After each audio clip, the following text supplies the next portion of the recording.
Hey guys, welcome back to another quick assist video. In today's video, I will be showing you how to safely insert and eject your flash drive or external hard drive.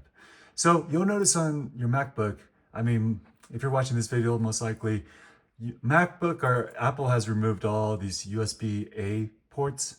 That's how this looks like.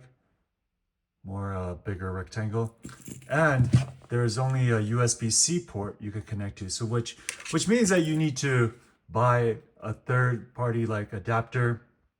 And this adapter, I believe this is U-Green, but it has like a HDMI and some USB-A ports. So this is actually how you connect it. So let me go ahead and show you. Basically, we take this, we insert this here into the USB inside, and then we actually make sure it's on the right side, but then all you have to do is go ahead and put that in. Oh, what is it? Okay, sometimes it's a little hard to fit. These are the cheap ones, I think. So once that goes in, you'll notice right here, something will pop up.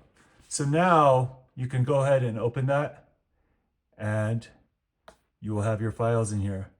Now, let me explain how to properly eject it so you don't lose any information or anything like that, have any errors pop up. So what we want to do is never just pull it out. Always never just yank this out. First, eject it up here. And there's a few ways to eject it. So in my other videos, I show you how to right click on MacBook.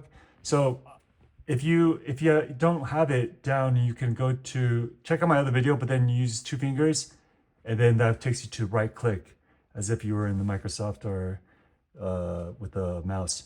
And basically you'll see eject. Okay, that's one way. Or you can actually go ahead, go to this and put Control and then the trackpad push down, and then you also see eject. And finally, what you can do is manually just hold it down using 2 fingers. Then you just drag it to the trash can, and then the trash can will turn into the eject symbol right there. Okay, so once we do that, now we are free to go ahead and pull this out, and voila. So that's pretty much it, guys.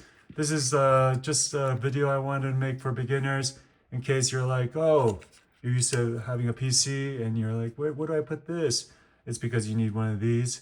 So that adapts a USB-A 3.0 or 3.1 gen, and then you need one of these USB-C adapters. Okay, I'll put a link below about this one. All right, guys, thanks for watching.